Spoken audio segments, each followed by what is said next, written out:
Olá, pessoal. Bom dia, Brasil. Bom dia, presidente. Bom dia, Uchoa. Temos aí mais uma segunda conversa com o presidente agora, o programa, com duas novidades, né? Uma, vocês estão vendo, né? O lugar lindo que a gente está aqui no Palácio do Alvorada, no Jardim, né? Que o Stucker aqui armou para a gente aqui um cenário muito especial.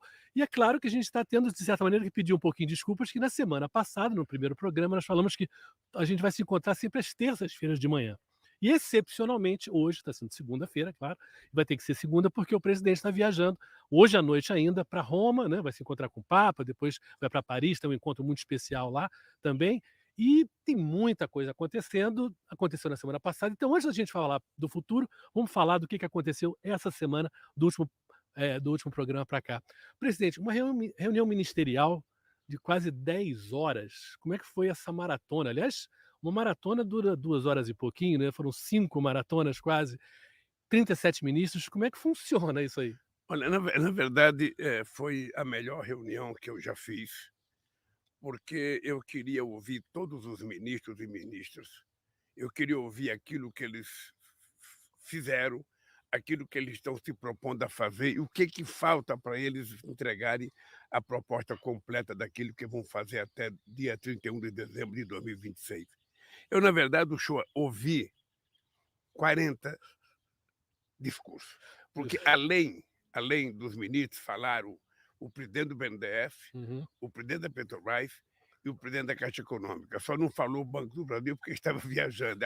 Mas falou o Banco do Nordeste também, o Paulo Sei. Câmara falou. Olha, e foi muito interessante porque a gente deu uma harmonizada na Uhum. equipe do governo, ou seja, porque muitas vezes a gente não se reúne, cada um começa a falar uma coisa, cada um começa a responder alguma fofoca de jornal, então é importante harmonizar a Uhum. linguagem do governo em torno de um objetivo único, que é fazer o Brasil estar certo. Então a reunião para mim foi extraordinária, foi excepcional, a primeira reunião que teve aplausos no final da reunião, porque todo mundo saiu satisfeito da reunião, todo mundo Que saiu é muito satisfeito. importante o outro saber o que que o outro está fazendo também, né, que ele É, eu acho que também tem uma não só a curiosidade, mas também um trabalho muitas vezes é ligado ao outro, né. porque nós falamos muito de transversalidade, ou seja, os ministros trabalharem junto em vários assuntos, mas é importante que cada ministro sabe o que o outro está fazendo, porque quando o ministro da comunicação vai dar uma declaração num estado qualquer, ele está preparado para falar da cultura, para falar do trabalho, para falar da previdência, para falar da da economia. Para isso ele tem que ter informação. Então Uhum, nós vamos começar agora a preparar, sabe, isso é da responsabilidade da SECOM, o uhum. Pimenta vai ter mais trabalho, é de que o Pimenta vai harmonizar, fazendo com que a SECOM emita, Um sabe, um resumozinho. resumo para Uhum. que todos os ministros publiquem no seu Uhum. site social e para que a gente tenha conhecimento da totalidade das coisas que o governo faz. Mas, presidente, como é que você faz? Porque, obviamente, quando chega no 30º discurso, você já esqueceu o primeiro, né. Você vai anotando, alguém do teu lado Não, vai veja, mais ou menos primeiro você vai primeiro marcando umas coisas que você acha mais interessantes? primeiro eu anoto as coisas interessantes, aquilo que são novidade. Mas você sabe que eu estou habituado a fazer reuniões, porque no sindicato eu fazia isso também. Direto. Eu chamava a comissão de fábrica, tinha 40 trabalhadores e eu ouvia os 40 para falarem, para Uhum, que depois eu pudesse resumir o resultado da reunião. E eu tenho paciência para ouvir, gosto de ouvir. uhum. Às vezes eu ouço coisa muito interessante, coisa que eu jamais imaginei que a gente poderia ouvir. E essa reunião, ela vai permitir que o governo trabalhe agora de forma mais harmônica, Uhum. sabe. É importante dar menos ouvido à futrica e dar Sim. mais ouvido às coisas que são verdadeiras, ou seja, nós não podemos parar. Uhum, Cada ministro vai ter que viajar esse país o tempo inteiro. Eu não quero um ministro na esplanada do ministério. uhum. Eu não quero um ministro dentro da sua sala, eu quero um ministro viajando e fazendo a polícia Brasil afora.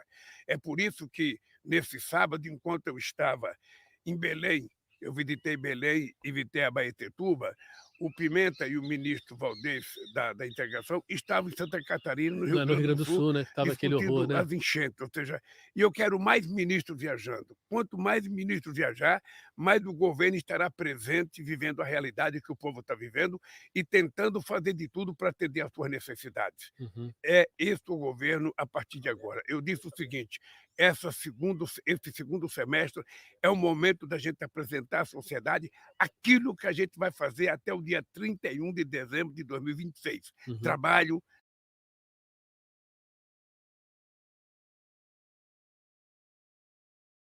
trabalho e trabalho, porque nós queremos mais emprego, emprego, emprego. Mais emprego significa mais salário significa mais consumo significa mais emprego, mais salário, mais trabalho, e assim esse país vai voltar a crescer de forma virtuosa, como diria o Celso Amorim, esse Brasil vai voltar a ser ativo e Ativo. altivo para que a gente nunca mais tenha tristeza.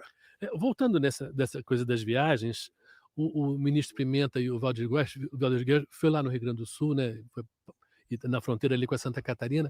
É uma tristeza, né, porque foi aquilo, a gente já teve essas chuvas horrorosas em São Paulo, no Maranhão também, agora no Rio Grande do Sul, esse furacão, esse tornado, e foi uma coisa assim que esse ciclone, isso é cada vez mais comum, né, que ele tá cada vez mais violento, cada vez mais frequente, e é uma preocupação que liga um pouco com a sua viagem a Belém, no sentido de que você estava lançando ali a questão da COP. É bom explicar para as pessoas, né, que a COP é essa reunião anual que acontece em algum lugar do mundo, que trata dos problemas do meio ambiente no planeta, né, quer dizer, e a gente está vivendo isso aqui agora, né. Primeiro eu queria que o senhor comentasse um pouquinho sobre essa novidade, porque 20 anos atrás eu acho que não era um problema tão candente no governo do senhor acompanhar toda hora um desastre desses, né. Olha, primeiro esses desastres estão acontecendo e cada vez mais forte, cada vez acontece mais desastres. E isso eu acho que é um aviso à humanidade. É um aviso aos governantes e um aviso a toda a humanidade, ou seja, nós estamos ferindo o planeta. É engraçado porque o ser humano é a única espécie animal que trabalha de forma muito rápida para destruir o mundo em que ele Que vive. vive. Ou seja, se a gente não tomar cuidado do planeta, se a gente não cuidar da nossa água, se a gente não cuidar da nossa floresta, se a gente não cuidar de evitar a emissão de gases de efeito estufa, se a gente não cuidar, sabe, das coisas que o planeta necessita e que seres humanos precisam, sabe, se a gente não cuidar do ar que nós respiramos, nós estamos nos condenando ao fim. Uhum. Então, eu queria até chamar a atenção para que as pessoas comecem a ter certeza de que a questão climática é uma coisa verdadeira.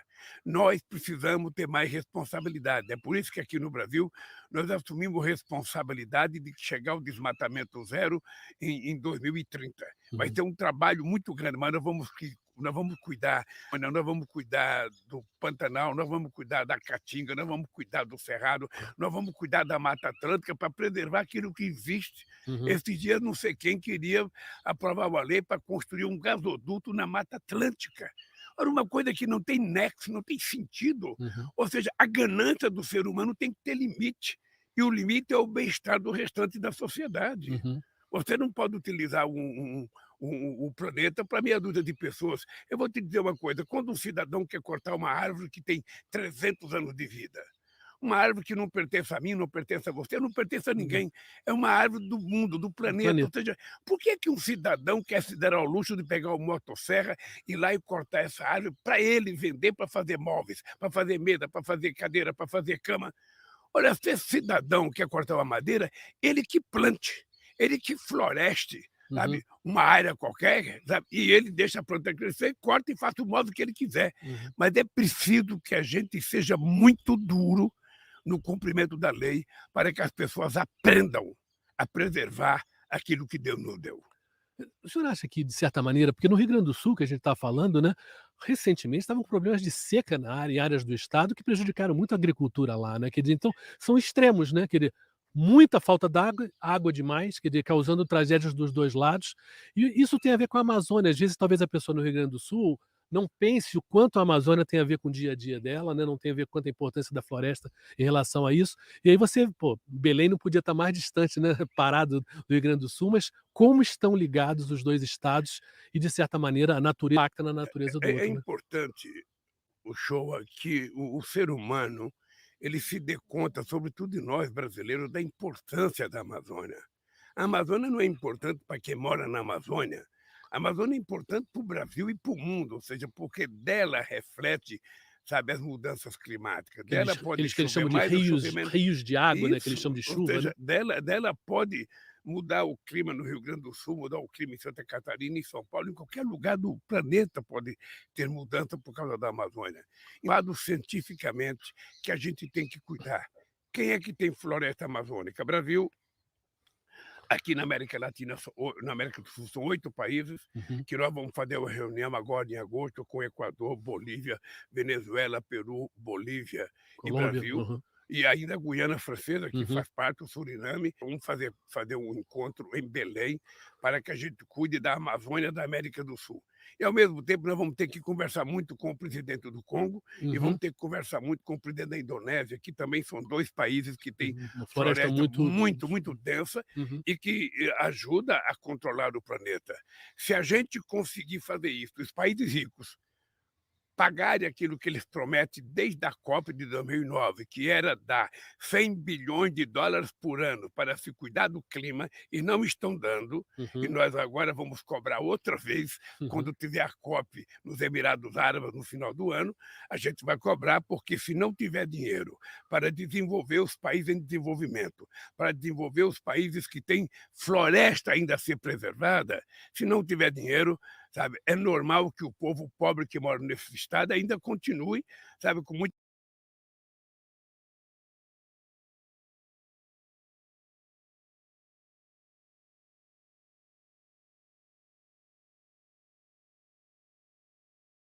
países que têm floresta ainda a ser preservada, se não tiver dinheiro, sabe, é normal que o povo pobre que mora nesse estado ainda continue, sabe, com muita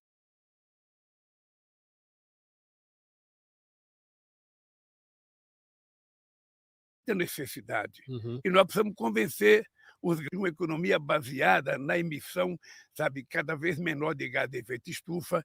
A gente vai ter que discutir a chamada agricultura de baixo carbono para que a gente possa garantir ao mundo,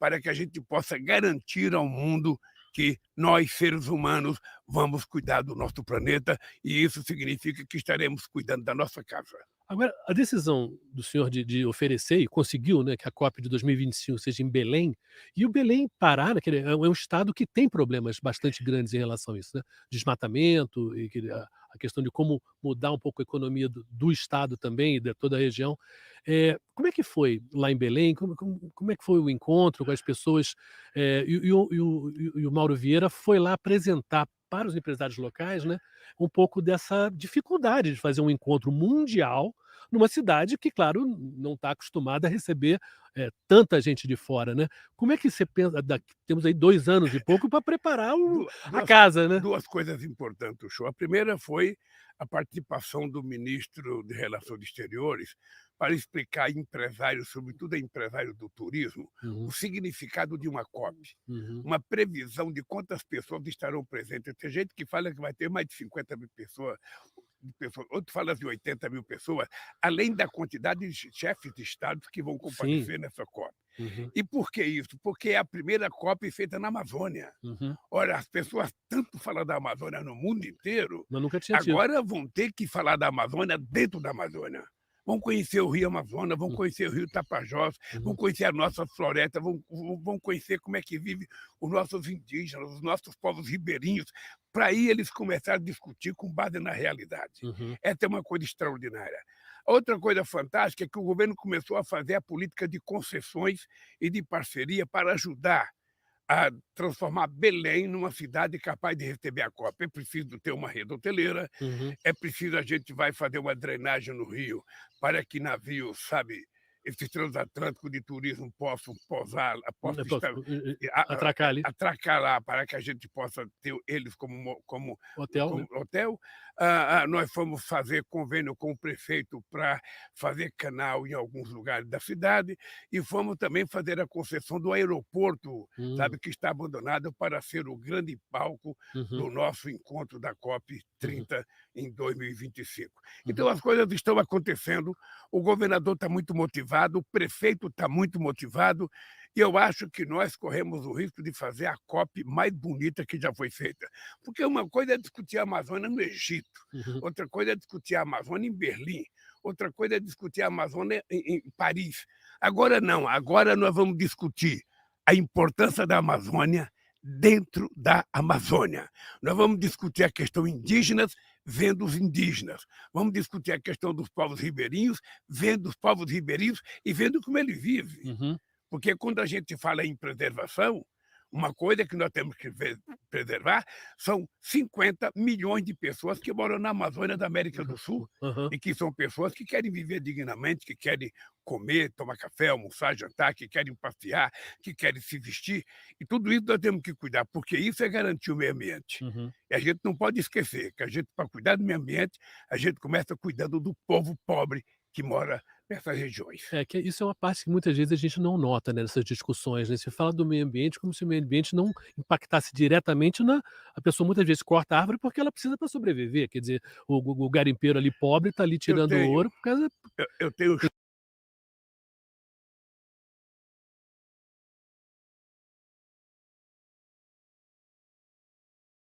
como se o meio ambiente não impactasse diretamente na a pessoa muitas vezes corta a árvore porque ela precisa para sobreviver, quer dizer, o garimpeiro ali pobre está ali eu tirando tenho ouro por causa eu tenho tem que só comer, né. provocado eu tenho provocado a discussão sobre a questão do clima e a questão normalmente a gente fala da Amazônia, a gente fala da Mata Atlântica, sabe, que é normal, mas é importante a gente lembrar que é preciso discutir as palafitas, Uhum. é preciso discutir o processo de degradação que mora o ser humano. Aquele negócio de Paris, do prefeito fazer uma casa de 15 metros quadrados, Em se essa Campinas? moda pega Uhum. se essa moda pega de fazer casa de 15 metros quadrados, daqui a pouco estaremos construindo puleiro, É, para que o celas, povo né. possa morar. É um absurdo do absurdo do absurdo. É preciso que a gente, dentro dessa política ambiental, a gente não perca a noção de dignidade do povo pobre desse país ou dos países Uhum. em desenvolvimento que tenha as reservas florestais.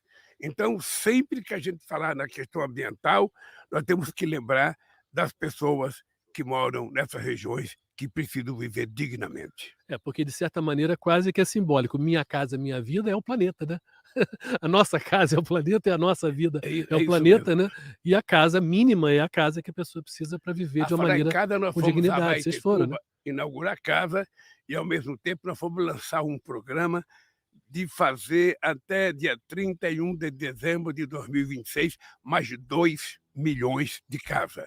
E essas casas serão não apenas casas para as pessoas mais pobres, mas nós também vamos ir casas para o setor médio da sociedade, aquele Uhum. trabalhador que ganha 8, 9, aquele pequeno empreendedor, Sim, aquela pessoa que trabalha por conta não própria, tem a condição de ter uma coisa sabe. um pouco Nós melhor. vamos tentar criar condições de fazer uma casa para quem pode pagar um pouco melhor, também tem um sistema de financiamento. Uhum. Quando você encontra essas pessoas e entrega a chave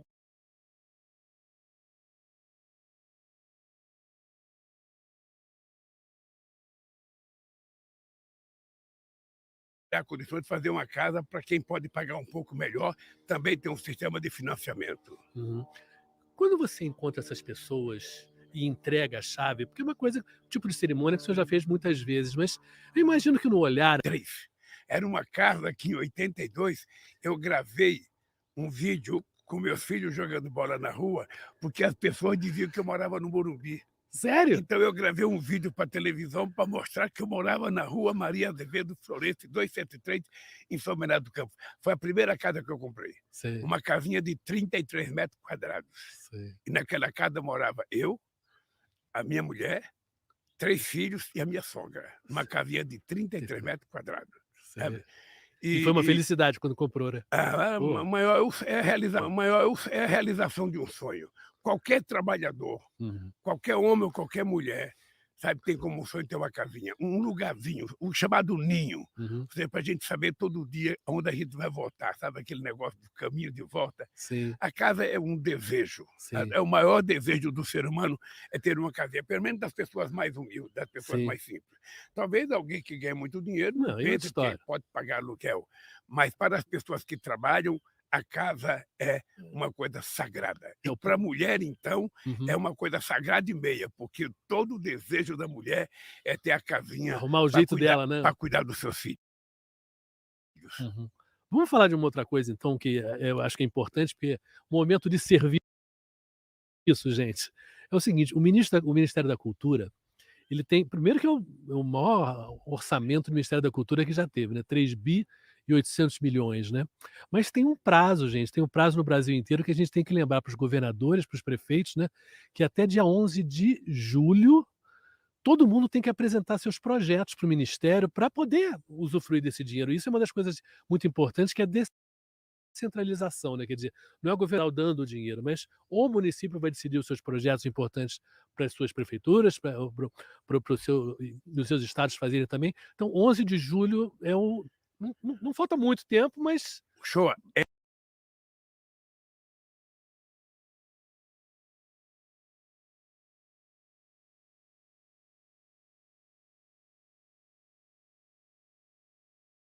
importantes para as suas prefeituras, para o seu e nos seus estados fazerem também. Então 11 de julho é o não falta muito tempo, mas show é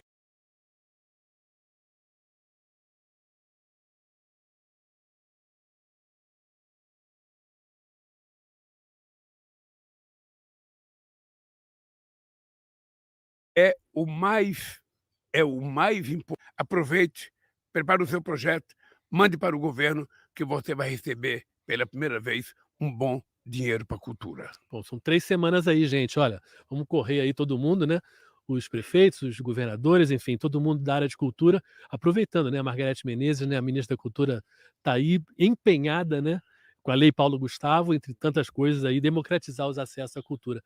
Presidente, vamos falar um pouquinho da viagem aí para frente, que a gente está bem perto, né, dessa indo para Roma, encontro com o Papa, com o presidente da Itália, com o prefeito de Roma. Eu queria que você falasse primeiro com o encontro com o Papa, porque o Papa Francisco eu tive lá 10 anos atrás, exatamente quando ele foi escolhido Papa, e é um Papa maravilhoso, uma pessoa muito preocupada com os pobres do mundo, muito tolerante com todas as religiões e as evoluções do mundo. Como é que é a sua relação com ele? Qual a importância dele para o senhor? Olha, eu tive com o Papa Francisco 2 vezes. Eu acho que não dá para a gente julgar se é o melhor papa. É. Ele, de forma inequívoca, é o papa mais comprometido com o povo humilde do mundo, é ele. Do trabalho de base dele na Argentina, da participação dele no movimento social, que permitiu com que ele fosse assim, Uhum, sabe, tomasse posse diferente, sem a roupa luxuosa do Papa, morasse num lugar mais humilde do que onde mora o Papa, uhum. e desse muita atenção. Ele, sobretudo, foi muito solidário a mim, em todos aqueles meus processos, o Papa foi muito solidário. Eu telefonei para ele, tomei a iniciativa, liguei para o Papa, falei com ele que eu gostaria de ir a Roma fazer uma visita para ele, de agradecimento, inclusive, a tudo que ele fez por mim quando eu estava na Polícia Federal e pelos atos de solidariedade.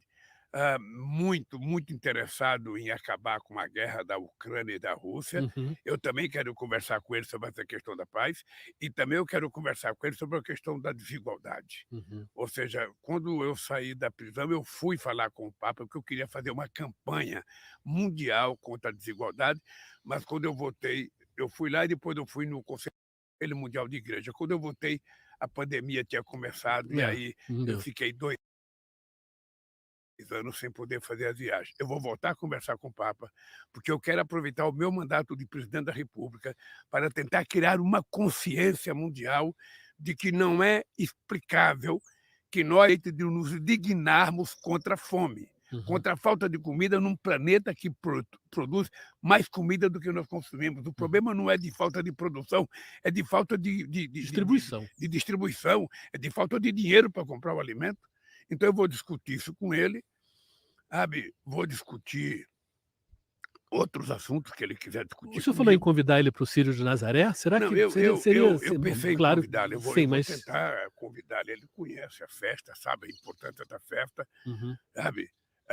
Não sei se um papa correria o risco de ir numa festa que tem milhões e É, milhões de é uma coisa pessoas, impressionante, é. mas de qualquer forma seria uma Uhum, visita extraordinária. Mas hum. aí tem que acertar com a Claro, Igreja claro, claro. Católica Brasileira, mas eu não me negarei de fazer o convite a ele e de convidá-lo para vir. Aham, Até porque eu vou. uhum. É a primeira vez que eu vou no Círio de Nazaré, Sim. e a Janja foi, ela achou maravilhosa, e Nossa, ela me convenceu que esse ano eu vou visitar o Círio de Nazaré com ela. uhum. E vou convidar o Papa. Bom, depois disso, eu vou ter um encontro com o presidente da Itália, vou ter reunião com o prefeito de Roma, não sei se vai confirmar o encontro com a primeira-ministra, e depois eu vou para Paris, onde tem vários encontros com vários presidentes, e vai ter um debate em que eu vou encerrar esse debate sobre uma nova economia, Uhum. sabe, para o mundo. É, basicamente, né, gente, esse encontro tem muito a ver com dinheiro, né, que é aquela coisa do o senhor falou dos 100 bilhões que foram prometidos em 2009 que nunca, de fato viraram realidade, e em algum momento o mundo mais rico tem que coçar o bolso para E ajudar os depois mais e pobres, né. depois do show eu vou ter eu vou almoçar com o Macron, e eu quero discutir com o Macron a questão do parlamento francês que aprovou o endurecimento no acordo Do Mercosul, Mercosul, União União Europeia, Europeia. é. Ou seja, a União Europeia não pode tentar ameaçar o Mercosul de punir se o Mercosul não cumprir isso ou aquilo. Uhum. Olha, se nós somos parceiros estratégicos, você não tem que fazer Você ameaça, tem que você ajudar. precisa ajudar. Então eu vou conversar muito com o presidente da França, e Uhum. depois vai ter uma coisa maravilhosa, que eu vou participar de um evento público na frente da Torre Eiffel, convocado pelo pessoal do Coldplay, Aham. sabe, para fazer um ato público com vários dirigentes políticos, com vários artistas, Uhum. e eu serei o orador final desse encontro para falar da questão ambiental. É, esse show vai ser embaixo da Torre Eiffel, ali no Campo de Março, eh, que vai chamar Power to the People, que power é poder para o povo, mas power também tem a ver com energia, né, e tudo tem muito a ver com o setor de energia, essa transformação do que é energia no mundo para fontes Não, renováveis e fontes de mais verdes, né. depois eu quero mostrar ao mundo uma coisa engraçada. Eu sempre falo: ninguém tem o direito de dar palpite ao Brasil sobre energia. Uhum. Da nossa energia elétrica, 87% da nossa energia é renovável. O mundo tem 27%. Da nossa matriz energética como um todo, envolvendo combustível, 50% da matriz energética brasileira é limpa e renovável. O restante do mundo só tem 15%. Uhum. Então, pelo amor de Deus, ao invés de criticar o Brasil, se espelhe no Brasil, porque agora nós vamos fazer muito mais. Agora nós vamos investir muito, mas muito em eólica, vamos investir muito, sabe, em energia solar, vamos continuar investindo em biomassa, e agora vamos investir muito em hidrogênio verde, sabe, porque o mundo está necessitando e o Brasil pode produzir para exportar hidrogênio verde para o mundo inteiro. Então, o país hoje já é o centro do mundo quando se discute a questão da transição energética, de uma nova matriz energética. O Brasil já é o primeiro do mundo. O Brasil não tem ninguém que chegue perto do Brasil. E nós poderemos melhorar, e melhorar muito, porque nós temos sol, nós temos terreno, nós temos vento, nós temos, sabe, um monte de coisa para a gente fazer energia da biomassa, e nós temos agora a capacidade de fazer o hidrogênio verde, o que é mais uma coisa importante para o Brasil se distanciar do restante do mundo no que diz respeito à produção de energia. É, e o combustível para mudar esse mundo é muito comunicação, né, convencer as pessoas, mostrar para as pessoas as coisas que precisam mudar. E é claro, o encontro com o Papa, um show embaixo da Torre Eiffel para o mundo inteiro ver, tudo isso é muita comunicação, é o presidente Lula também. Mas lembrando uma coisinha então, que agora a gente estava conversando um pouquinho antes, falou, tudo tem a ver com pessoas que se conhecem, se conversam e se dialogam. E o senhor falou ontem com o ex-presidente Fernando Henrique Cardoso, que é uma pessoa que também tem os mesmos pensamentos em relação à questão do meio ambiente. Como é que foi essa conversa? Eu liguei para o Fernando Henrique Cardoso porque ele estava com 92 anos de idade. Ah, E parabéns. como eu sonho viver Chegar lá. até 120, eu falei: "Eu vou ligar para o Fernando Henrique Cardoso para adquirir um pouco de experiência, como é que é chegar a 92". Eu achei ele muito bem, ele estava bom, estava sorridente, sabe, me agradeceu muito pelo telefonema. Eu já tinha contato com o Sarney no sábado, porque eu convidei o Sarney para ir comigo na inauguração da Ferrovia Norte e Sul, porque Uhum. o Sarney começou em 87, O Sarney eu está com era 90 e deputado quantos? 87, ele com 92 também. 92 também. Mas o Sarney foi quem começou a Ferrovia Norte em 87, eu era constituinte, eu era muito crítico ao Sarney. Sei. E depois, o meu governo e o da Dilma, nós fizemos 90% dessa ferrovia. Uhum. O Sarney tinha feito 5 com o Fernando Henrique Cardoso, e de lá para cá, depois que a Dilma saiu, fizeram mais 5. Mas 90% foi feita pelos governos do PT, e a gente falou: "Não vou inaugurar sem levar o Sarney", A e ideia foi pedir boa. desculpa para ele, até pelas críticas que eu fiz a ele. Mas, lamentavelmente, a gente não pôde ir, porque estava fechado o aeroporto lá em Rio Verde, a gente não podia descer. Mas vamos marcar uma outra data. E eu penso que é assim, eu penso que nós estamos vivendo num mundo show aqui, toda vez que a gente puder, sabe, transparecer na nossa atitude, fraternidade, amor, sabe, bondade, solidariedade. Nós temos que fazer, porque é preciso acabar com esse clima de ódio que foi criado no mundo e dentro do mundo do Brasil. O adversário não é inimigo, né? A gente não estava acostumado a isso. A gente disputava a eleição, perdia, ganhava, a vida continuava. Mas agora não. Agora os fascistas perdem. Já está provado que eles tentaram dar um golpe e coordenado pelo ex-presidente, que agora tenta negar. Uhum.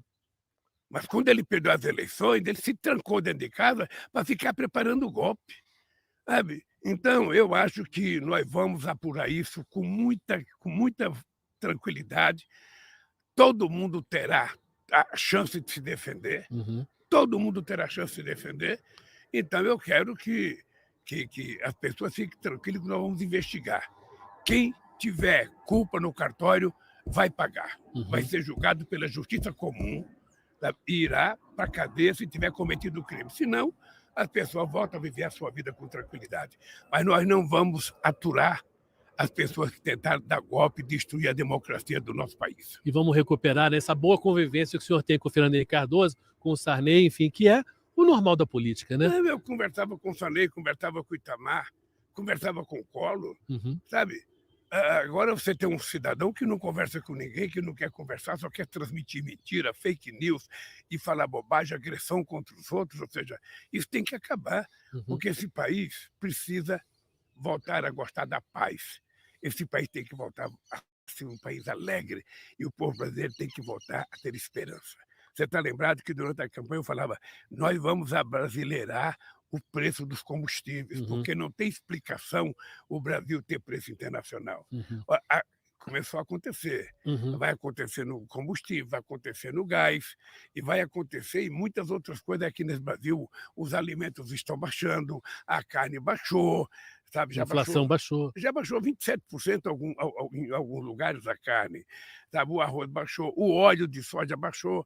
As coisas estão baixando e é preciso baixar muito mais. A inflação está baixando, o dólar está caindo, apenas o juro precisa baixar, porque também não tem explicação. O presidente do Banco Central precisa explicar, não a mim, porque já sei por que ele não baixa, mas explicar ao povo brasileiro e ao Senado que o elegeu por que ele mantém essas taxas de juros de 13,75 num país que está com uma inflação anual de 5%. Bom, muita coisa vai acontecer aqui em Brasília enquanto o senhor estiver viajando, então ótima viagem, bom encontro com o Papa, bom encontro lá em Paris também, bom show, e a gente se vê. Lembrando, pessoal, semana que vem, terça-feira, se Deus quiser, um dia normal da nossa conversa com o presidente será sempre às terças-feiras, mas é claro, vida do presidente Lula não para, né? E o governo também não. O problema, show, é que as pessoas que fazem a minha agenda, se você pegar a minha agenda de viagem, não sobra um dia para jantar, sabe, em algum lugar tranquilo. Não sobra um dia para almoçar. Ou seja, é tudo agenda, agenda, agenda. Ou seja, me parece que as pessoas acham que eu não mereço um descanso. Sabe? E precisa, para chegar aos 92 tem que também pegar para chegar até 120 anos. 120 é ambicioso. Né? Tá bom. Mas o ser humano que vai viver 120 anos já nasceu. E por que não pode ser eu?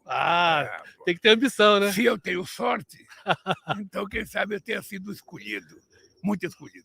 Tá legal, presidente. Muito obrigado. Um abraço, querido. Até terça-feira que vem. Um abraço. Não sei se você percebeu que o Stuka está preocupado com barulho de avião. E, obviamente, que a gente não pode mandar o avião desligar o motor, porque senão ele cai. Então, Stuka, paciência. Aqui, passarinho e avião tem muito. Então, toda vez que a gente vier gravar um programa aqui, a gente tem que estar tranquilo que eles vão participar. Olha o passarinho cantando, que coisa bonita. Ó, onde é que você vê isso numa gravação do meu aniversário? Na live dele? Sabe? Natureza, né? Lá é só ódio. Não, aqui não. Aqui é beleza, aqui é natureza, aqui é tranquilidade e passividade. É isso que nós queremos para o Brasil. Até a próxima terça-feira, se Deus quiser.